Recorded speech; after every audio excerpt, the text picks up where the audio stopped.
नमस्कार दोस्तों, दूरस्थ एवं मुक्त शिक्षा और संस्कृति की आवाज ये है उत्तराखंड मुक्त विश्वविद्यालय का सामुदायिक रेडियो हेलो हल्द्वानी 91.2 मेगाहर्ट्ज की फ्रीक्वेंसी पर आप इस रेडियो को सुन पाते हैं।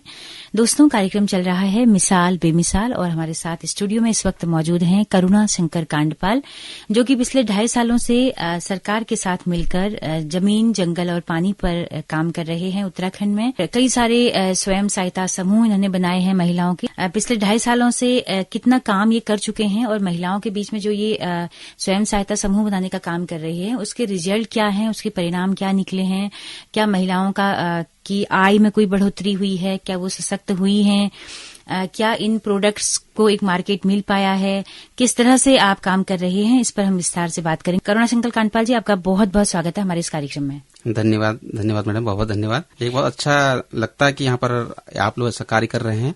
उत्तराखंड मुक्त विश्वविद्यालय की ओर से हम अपने सभी परियोजना के माध्यम से आपका स्वागत और अभिनंदन भी करते हैं कि हमें आपने यहाँ आने का एक अवसर प्रदान किया। करुणा जी, आप सबसे पहले बताएं कि जमीन, जंगल और पानी को इसमें क्यों जोड़ा गया है? एक्चुअली बहुत अच्छा आपने प्रश्न यहाँ पर किया था कि जमीन, जंगल और पानी इसलिए हमने लिया था क्योंकि आज हमारा ये मुख्य मुद्दा है उत्तराखंड का। क्योंकि आज हम देखते हैं ना हमारे पास पानी है, ना हमारे जंगल बचे हुए हैं और ना हमारे पास युवाओं की जो मेन लक्ष्य है वो भी पूर्ण रूप से यहाँ पर विद्यमान नहीं है।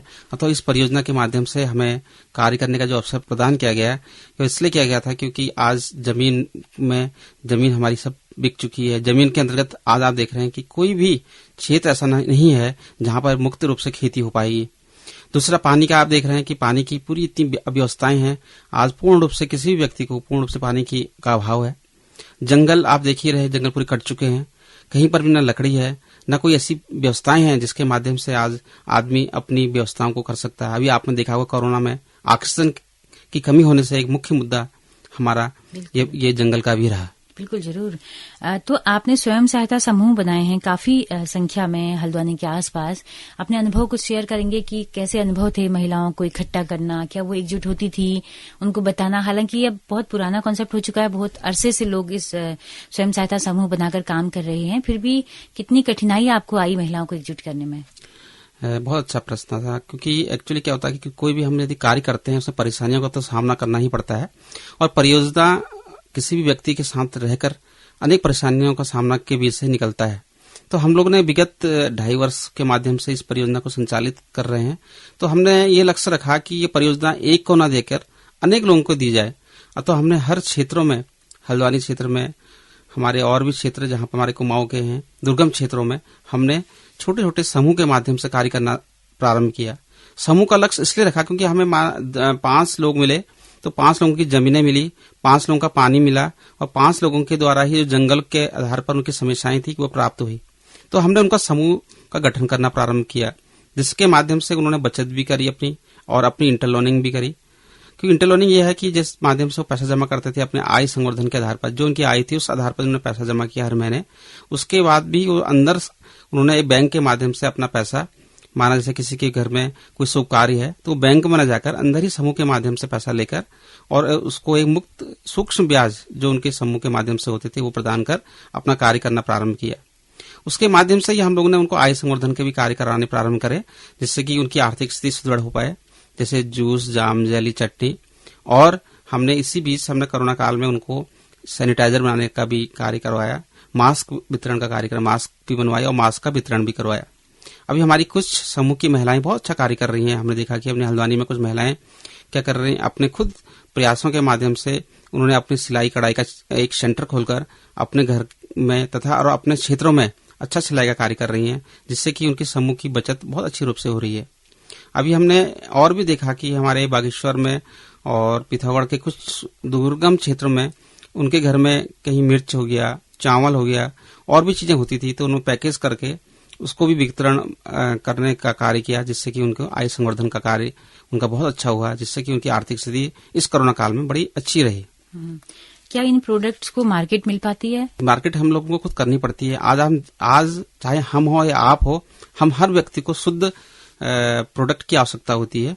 तो हम लोग उस शुद्ध प्रोडक्ट को लोगों के बीच जाते हैं और लोगों को एक प्रथम रूप में उनको देखकर और उनको सिखाते भी हैं कि किस रूप से हमारे महिलाओं ने कार्य किया है और आप उसको टेस्ट करिए, जिससे कि मार्केटिंग हमें प्रदान होती है। अभी हमने क्या किया, कुछ क्षेत्रों में चावल, लाल चावल अभी यहाँ तो दिखते प्राप्त नहीं हो पाते हैं, फिर भी डायबिटीज के लिए कुछ महिलाओं ने हमें लाल चावल दिए और हम लोगों ने कुछ क्षेत्रों में कुछ लोगों को दिए, जिससे कि पहले हमने उनको 1 किलो के माध्यम से दिए, धीरे धीरे उनकी मार्केटिंग बढ़ती गई। आज वही लोग जिनको हमने 1 किलो दिए वो 10 किलो का हमें ऑर्डर देकर देते हैं और हम लोग उनसे लेकर उनकी मार्केटिंग को कर रहे हैं। अच्छा, जिससे कि होता यह है कि मार्केटिंग बहुत जटिल यहाँ पर रूप में है, परंतु फिर भी हम लोगों के बीच जाकर और उनके जो कार्य कर रहे हैं उनको प्रायोगिक रूप में कार्य करके उनके सामने जाते हैं, जिससे कि उनकी मार्केटिंग आज हम देख रहे हैं अच्छी रूप में हो रही है। क्योंकि हर व्यक्ति को आज शुद्ध और साफ और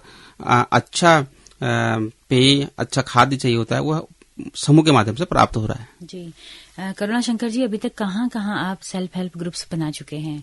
हल्द्वानी शहर के अंदर अगर बात करें या फिर अलग अलग डिस्ट्रिक्ट्स की बात करें? एक्चुअली हम लोग पूरे कुमाऊं में काम कर रहे हैं। इसमें हल्द्वानी क्षेत्र में, हमारे पूरे हल्द्वानी में हम लोगों ने सेल्फ हेल्प ग्रुप्स बना लिए हैं और बहुत अच्छा कार्य हमारे हल्द्वानी में कार्य कर रहे हैं। विगत कोरोना के काल में होने के कारण कुछ समूह हमारे, क्योंकि बीच में ऐसी महामारी थी, ना हम जा पा रहे थे और ना वो कुछ कर रहे थे, परंतु फिर भी उन्होंने अंदर अपने मार्केटिंग का कार्य किया, लोगों को घर में बुलाकर। ऑनलाइन का भी अभी कुछ हमारे सेल्फ हेल्प ग्रुप्स ने कार्य किए। कुछ सेल्फ हेल्प ग्रुप्स ने सब्जी का भी कार्य किया कि मंडी से लाकर और अपने शुद्ध साफ सुथरी सब्जी लोगों के घर पहुंचाई। तो और भी कार्य अभी हमारी समूह के माध्यम से पूरे हल्द्वानी में, कुमाऊं में कर रहे हैं लोग।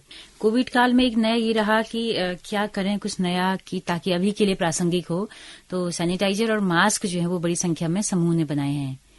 तो कैसा एक्सपीरियंस रहा आपका मास्क और सैनिटाइजर में? क्या कोई एक्सपेरिमेंट आपने किया?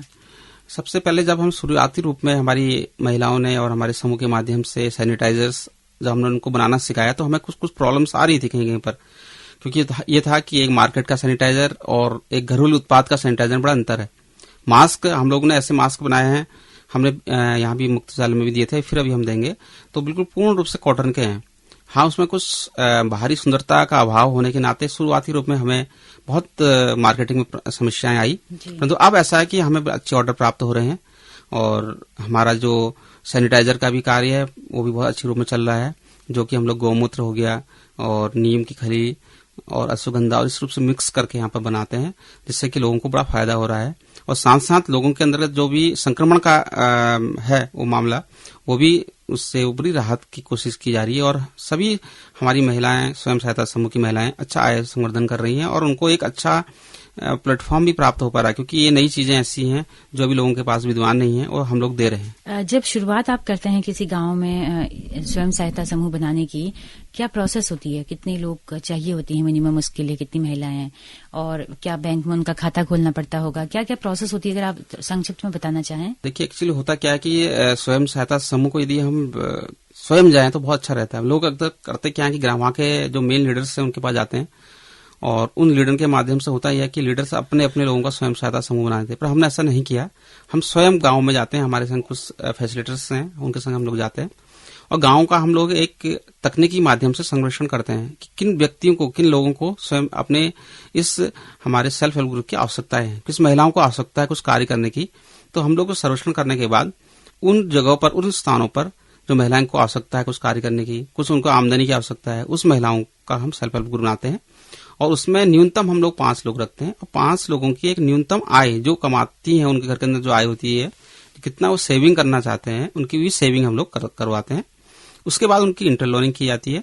इंटरलोनिंग का तात्पर्य यह है कि वो अंदर ही रूप से अपने किसी कार्य में यदि उनको आवश्यकता हो तो पैसा ले सकती हैं और उसको ही एक सूक्ष्म ब्याज जो समूह के माध्यम से ब्याज हो उसको देकर अपने अंदर जमा करके अपना कार्य कर सकती हैं। ये लोग भी हम लोग कराते हैं। फिर सरकार के माध्यम से अभी उनके कुछ लोनिंग वाला सिस्टम से भी हो सकता है कि जैसे कि उद्यान विभाग हो गए और भी विभाग हैं जो उनको लोनिंग देते हैं, जो अच्छे हमारी जो सेल्फ हेल्प ग्रुप्स होते हैं उनको सरकार भी अपनी तरफ से इनको लोनिंग की प्रक्रियाएं करती हैं, वो भी हम लोग उनको करवाते हैं। जी जी, तो अभी सरकार की ओर से कुछ और सुविधाएं मिल रही हैं क्या इन महिलाओं को, इन स्वयं सहायता समूह को? अभी सरकार अपनी तरफ से नए नए कार्य करने जा रही है। जैसे कि अभी हमारे बीच में मुख्यमंत्री जी से हमारी बातें हुई है और हमारी पूरी फॉलोअप गई है, तो हर महिलाओं को सरकार के माध्यम से हर विद्यालय जो खुलेंगे तो सैनिटाइजर्स हो गया, मास्क का कार्य मिल जाएगा, क्योंकि हर विद्यालय में वो मास्क देंगे और उनका एक दर निश्चित करने के बाद उनको प्राप्ति होगी। तथा अभी एक नया सरकार के माध्यम से आया कि स्वयं सहायता समूह को हर घर घर जाकर कोरोना के टीकों का जन जागरूकता अभियान के लिए भी कार्य में लिया जाएगा, ये भी बात चल रही है। अच्छा जी। और हम लोग ये भी चाह रहे हैं कि जो व्यक्ति कोरोना का टीका लगाने के लिए उनके अंदर गलत भावनाएं हो रही हैं, तो स्वयं सहायता के माध्यम से हर अपने कस्बों में, अपने क्षेत्रों में जाकर इस रूप का भी कार्य करे, तो वो भी एक स्वयं सहायता के माध्यम से अच्छा पहल होगी। तो चलते चलते कुछ और बताएं कि क्या क्या महिलाएं कितनी सशक्त हुई हैं अंततः इन स्वयं सहायता समूह से, क्या परेशानियां आती हैं महिलाओं को, इसमें ज्यादा एक्टिव वो नहीं हो पाती हैं, कितना वक्त इनमें देना पड़ता है उन्हें? एक्चुअली क्या है कि एक नया सेटअप जब हम लोगों ने दिया था स्वयं सहायता समूह का, तो उसमें कुछ महिलाओं को जुड़ने में कुछ समस्याएं आ रही थी, क्योंकि होता यह है कि आज महिलाएं हर क्षेत्र में आ गए और कुछ दुर्गम क्षेत्रों में क्या है कि वहां ऐसी भ्रांतियां भी है कि महिलाओं को आने नहीं देते। मतलब फिर भी हम लोगों ने ऐसी कोशिश करी कि महिलाओं को हम लोग एक पड़ाव में लाए, उनको प्लेटफॉर्म हम लोगों ने दिया। जब उनके घर वालों को लगा कि वो कुछ कमा के घर में भी ला रही है, घर का भी देख रही है और उसका नाम भी जब पेपरों में आता है और उसके अन्य प्रकार की चीजें उनको प्राप्त होती हैं, तो उनको बहुत अच्छा लगता है। तो उससे क्या कि उन्होंने एक समूह के बराबर 2-2 समूह, 3-3, 4-4 समूह हमने देखा कि उसी क्षेत्र में बनने प्रारंभ हुए। तो हमें एक ही महिला क्या कई समूह में रह सकती है? होता ये नहीं है एक महिला के समूह पर, वो अपने और लोगों को भी सचेत कर सकती है, मोटिवेट कर सकती है, अपने संग 4-5 महिलाओं को और अपने ही तरह के ला सकती है। कितने मिनिमम चाहिए महिलाएं एक समूह के लिए? एक समूह में न्यूनतम 5 की आवश्यकता होती है, अधिकतम की कोई गणना नहीं है, क्योंकि होता है कि जितना परिवार कम हो, छोटा परिवार हो, तो अधिक अंश सुचारू रूप से होता है। फिर अधिक होने पर अनेक भ्रांतियां आती हैं, क्योंकि उसमें एक अध्यक्ष भी होता है, सचिव भी होता है, कोषाध्यक्ष भी होते हैं। तो कोशिश ये रहती है कि सब लोग मिलकर कार्य करें। उनके अंदर जैसे कोई पैकेजिंग करनी है, कुछ तैयार करना है, तो फिर वो मटेरियल क्या बाहर से लाते हैं या अपना खेतों में उनके होता है, क्या प्रोसेस होती है? ऐसा है कि कुछ समूह जैसे हमारे पास ऐसे भी हैं जिनके पास न तो उनके पास जमीन है, न उनके पास न कोई मटेरियल है, तो हम उनके अंदर क्या करते हैं, उनको पूछते हैं कि आप किस माध्यम से काम करना चाहते हैं। तो जैसे हमारा एक समूह है अभी, वो शिव स्वयं सहायता समूह है, तो उन्होंने क्या किया, उनके पास ना जमीन थी, क्योंकि महिलाएं जो घर में बैठती थी उन्हीं लोगों ने समूह बनाया। तो हमने उनके बीच में क्या किया, मंडी में जाकर उनसे कुछ चना, राजमा और भी चीजें हम लोग ने खरीद के पैकेजिंग करा के उनके दी, जो और अंदर समूह के अंदर जो उनका पैसा जमा था उसके माध्यम से पैकेजेस करा के उनको कार्य किया है। कि ऐसे भी समूह कार्य कर रहे हैं जिनके पास जमीन नहीं है या कोई ऐसी चीजें नहीं, तो वो मार्केट से सस्ते दरों में सामान खरीद कर अपनी पैकेज लगाकर कार्य कर रही है। अच्छा, तो इसमें बेनिफिट मतलब इसमें कुछ वो तो नहीं हुआ कि मौलिक जैविक तो नहीं है? अब एक्चुअली अर्निंग के लिए थोड़ा कुछ महिलाएं ऐसी हैं, जैसे महिला सहायता समूह ऐसे हैं कि वो उसको में अपना जैविक उत्पाद तो नहीं लगा सकते, परंतु उसमें ये लगा कि कुछ महिलाओं के उद्यमी कार्य का बैनर लगा के, जो सरस मार्केट में हमारा चल रहा है, तो वो करके कि स्वयं सहायता समूह का मटेरियल है, उसमें साफ सफाई थोड़ी हो, मार्केट से कुछ कम रेट में वो लोग देते हैं, क्योंकि वो लोग पूरा उठवाते भी हैं। पर हम कोशिश हमारी जारी रहती है कि हम कृषि क्षेत्र की ही महिलाओं को ज्यादा प्रवेश दे रहे हैं इसमें। तो अभी सरस मार्केट में आपके बनाए गए समूह भी वहाँ पर स्टॉल लगाए हुए हैं? जी जी।